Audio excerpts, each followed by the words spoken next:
નમસ્કાર મિત્રો આજે તારીખ 21 ફેબ્રુઆરી 2025 વાર છે શુક્રવાર।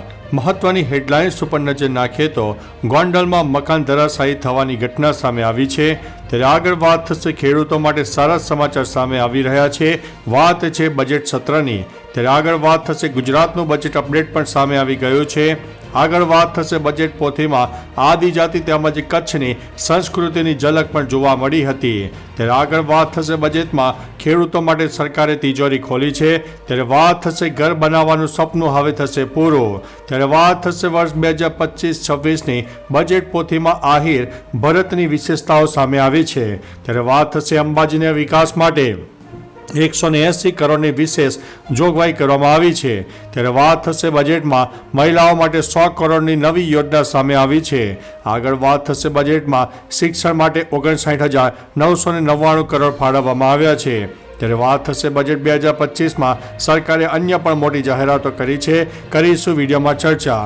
ત્યારે વાત થશે બજેટમાં 2 નવા એક્સપ્રેસ વેની પણ જાહેરાત કરવામાં આવી છે।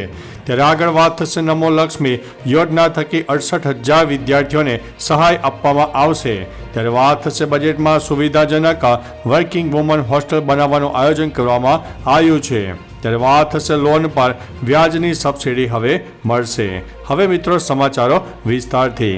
આદિજાતિ, અનુસૂચિત જાતિ અને પછાત વર્ગના યુવાનો માટે સ્વરોજગારીની તકો ઉમેરાય તે હેતુથી સરકારે વ્યાજ પર સબસિડી આપવાની જાહેરાત કરી છે। જેમાં નાણાકીય સહાય માટે વ્યાજની સબસિડી આપવામાં આવશે। બેન્કેબલ યોજનામાં 10 લાખ સુધીની લોન ઉપર મહિલા લાભાર્થીઓને 7% તથા પુરુષ લાભાર્થીઓને 6% વ્યાજ સહાયનો લાભ આપવામાં આવશે। મિત્રો અન્ય મહત્વના સમાચારની વાત કરીએ તો બજેટમાં સુવિધાજનક વર્કિંગ વુમન હોસ્ટેલ બનાવવાનું આયોજન। બજેટ રજૂ કરતા કનુભાઈ દેસાઈએ કહ્યું છે કે મહિલાઓની આત્મનિર્ભરતા માટે હું નવી સખી સહાય યોજનાની જાહેરાત કરું છું, જેમાં મહિલાઓને સાધન સહાય, લોન ગેરંટી તથા તાલીમ આપવા માટે 100 કરોડની જોગવાઈ કરું છું। આપણી જે બહેનોને નોકરી માટે પોતાના ઘરથી દૂર રહેવાની જરૂર પડે છે તેમના માટે અમદાવાદ, સુરત, વડોદરા, રાજકોટ અને ગાંધીનગરમાં સુવિધાજનક વર્કિંગ વુમન હોસ્ટેલ બનાવવાનું આયોજન છે। મિત્રો અન્ય મહત્વના સમાચારની વાત કરીએ તો નમો લક્ષ્મી યોજના થકી 68,000 વિદ્યાર્થીઓને સહાય અપાઈ। રાજ્યના નાણામંત્રી કનુભાઈ દેસાઈએ રાજ્યનું બજેટ સત્ર રજૂ કર્યું। નાણામંત્રી કનુભાઈ દેસાઈએ આ દરમિયાન માહિતી આપી છે કે નમો લક્ષ્મી યોજના થકી 68,000 વિદ્યાર્થીઓને સહાય આપવામાં આવી છે। આ ઉપરાંત મહિલાઓને પગભર કરવા માટે નમો ડ્રોન દીદી યોજનાને પ્રોત્સાહન આપવા માટે ડ્રોન દ્વારા ખાતર અને જંતુનાશકોનો છંટકાવ કરવાની પણ તાલીમ આપવામાં આવી રહી છે। મિત્રો અન્ય મહત્વના સમાચારની વાત કરીએ તો બજેટમાં 2 નવા એક્સપ્રેસ વેની જાહેરાત કરવામાં આવી છે। રજૂ થયેલા બજેટમાં નાણામંત્રીએ 2 નવા એક્સપ્રેસ વેની જાહેરાત કરી છે, જેમાં બનાસકાંઠાને સૌરાષ્ટ્રના દરિયાકાંઠા સાથે જોડતા ડીસાથી પીપાવાવ રસ્તાને નમો શક્તિ એક્સપ્રેસ વે તરીકે વિકસાવવામાં આવશે। અમદાવાદથી રાજકોટ અને તેનું એક્સટેન્શન દ્વારકા, સોમનાથ તથા પોરબંદર જેવા ધાર્મિક પ્રવાસન સ્થળો અને બંદરોને જોડતા સોમનાથ દ્વારકા એક્સપ્રેસ વે તરીકે વિકસાવવામાં આવનાર છે। મિત્રો અન્ય મહત્વના સમાચારની વાત કરીએ તો બજેટ 2025માં સરકારે કરી છે મોટી જાહેરાતો। રાજ્યનું બજેટ નાણામંત્રી કનુભાઈ દેસાઈએ વિધાનસભામાં રજૂ કર્યું। રાજ્ય સરકારે વિધવા બહેનો, ખેડૂતો, પશુપાલકો, અસંગઠિત શ્રમિકો, શાળા કોલેજના વિદ્યાર્થીઓ, દિવ્યાંગો, સફાઈ કામદારોને મોટી ભેટ આપી છે। જનતા જૂથ અકસ્માત વીમા યોજનામાં આપવામાં આવતા વીમા કવચની મર્યાદા વધારવામાં આવી છે। આ વીમા કવચમાં વધારો કરીને આગામી વર્ષે 2 લાખથી 4 લાખ સુધીનું વીમા કવચ પૂરું પાડવાની પણ જાહેરાત કરવામાં આવી છે। મિત્રો અન્ય મહત્વના સમાચારની વાત કરીએ તો બજેટમાં શિક્ષણ માટે 59,999 કરોડ ફાળવવામાં આવ્યા છે।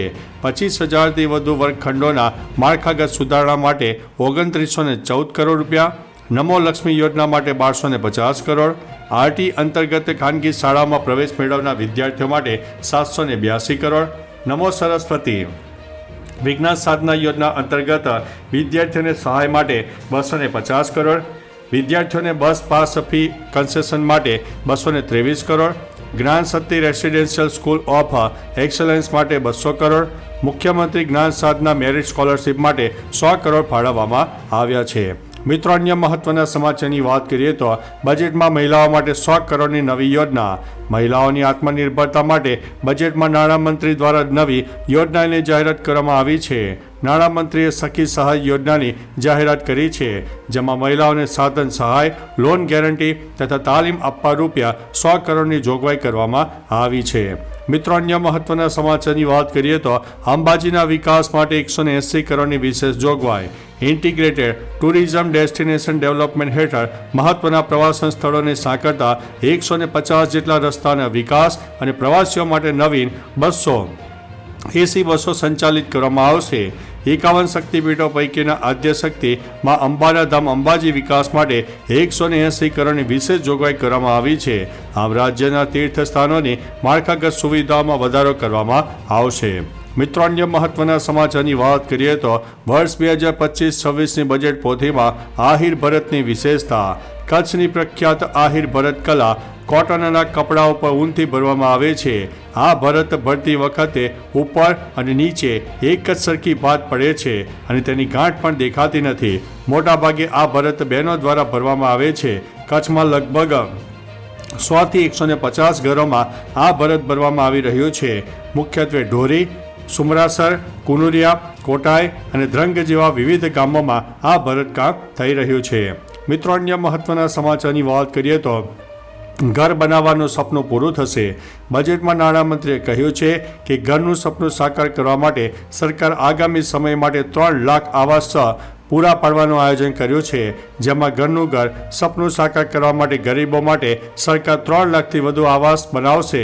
જેમાં PM આવાસ યોજના, જેમાં ગ્રામીણમાં ડૉક્ટર આંબેડકર આવાસ યોજના, પંડિત દીનદયાળ આવાસ યોજના તેમજ હળપતિ આવાસ યોજના અંતર્ગત સહાયની રકમમાં ₹50,000નો વધારો કરવામાં આવ્યો છે. મિત્રો અન્ય મહત્વના સમાચારની વાત કરીએ તો બજેટમાં ખેડૂતો માટે સરકારે તિજોરી ખોલી.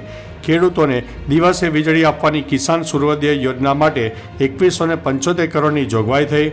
કિસાન ક્રેડિટ કાર્ડની વ્યાજ રાહત માટે 1252 કરોડની જોગવાઈ. પ્રાકૃતિક ખેતી માટે 400 કરોડથી વધુની જોગવાઈ. ખેડૂતોને ટ્રેક્ટર ખરીદીની સહાય વધારીને 1 લાખ કરવામાં આવી છે. ખેત ઓજારો અને મિની ટ્રેક્ટર તેમજ અન્ય સહાય માટે 1612 કરોડની જોગવાઈ. તાર ફેન્સિંગ માટે 500 કરોડની જોગવાઈ.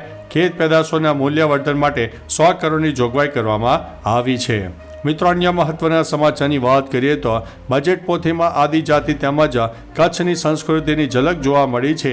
નાણામંત્રીએ ગુજરાતના બજેટને કોઈ સામાન્ય બેગના સ્થાને ખાસ પ્રકારની આ લાલ પોથીમાં રાખ્યું હતું. આ પોથી ઉપર આદિજાતિ સંસ્કૃતિની ઓળખ સમી વલ્લી ચિત્રકલા અને કચ્છની ભાતીગળ આહિર ભરતની બોર્ડર અંકિત કરાયેલી છે. આ ઉપરાંત ભારતના રાજચિહ્ન અશોક સ્તંભને પણ પોથી ઉપર દર્શાવવામાં આવ્યું છે. વધુમાં પંચોલા દેવ, નાગદેવ, સૂર્યદેવ જેવા દેવી દેવતાઓ ઉપરાંત પ્રસંગોપાત ચિત્રો પણ જોવા મળ્યા છે. મિત્રો અન્ય મહત્વના સમાચારની વાત કરીએ તો ગુજરાત બજેટ અપડેટ. ખેડૂતો માટે તો અપડેટ આવ્યું છે, પરંતુ ગરીબો માટે 3 લાખથી વધુ આવાસો પૂરા પાડવાનું આયોજન. હળપતિ આવાસ જેવી યોજનાઓમાં હાલની 1,20,000ની સહાયમાં મકાન દીઠ 50,000ના માતબર વધારા સાથે 1,70,000 કરવાની જાહેરાત કરવામાં આવી છે. પઢાઈ બી પોષણ બી યોજના માટે 617 કરોડની જોગવાઈ કરવામાં આવી છે. પોષણલક્ષી યોજના માટે ગત વર્ષ કરતાં આશરે 21% વધારા સાથે અંદાજિત 8,200 કરોડની જોગવાઈ કરવામાં આવી છે. મિત્રો અન્ય મહત્વના સમાચારની વાત કરીએ તો ખેડૂતો માટે સારા સમાચાર છે. બજેટમાં ખેડૂતોને સારા સમાચાર સામે આવ્યા છે, જેમાં ખેડૂતોને રાત્રે પાણી વાળવા માટે જંગલી પ્રાણીઓ અને અન્ય ભય રહેતો હોવાથી સરકારે તેમના વિશે સારો વિચાર કર્યો છે.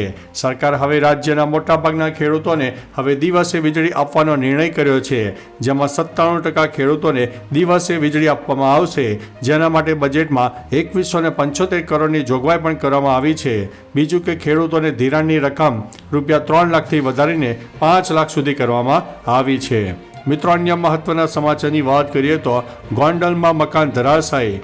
રાજકોટના ગોંડલમાં 2 માળનું મકાન ધરાશાયી થયું હોવાના સમાચાર છે. રિનોવેશનનું કામ ચાલી રહ્યું હતું તે સમયે આ ઘટના બની હતી. ઘટનામાં 3 લોકો દટાયા હોવાની વાત પણ સામે આવી છે. ફાયર વિભાગે જેસીબી મશીનથી મદદથી રેસ્ક્યુ ઓપરેશનની કામગીરી કરી હતી. મકાન ધરાશાયી થતાં દટાયેલા લોકોને ગંભીર ઈજાઓ પહોંચતા હોસ્પિટલ ખસેડવામાં આવ્યા હતા. પોલીસ ઘટના સ્થળે પહોંચી હતી અને તપાસ કાર્યવાહી હાથ ધરી છે. તો ચાલો મિત્રો, ફરીથી દેશ અને દુનિયાના સુપરફાસ્ટ સમાચાર લઈને મળતા રહીશું. ત્યાં સુધી અમને રજા આપશો. નમસ્તે.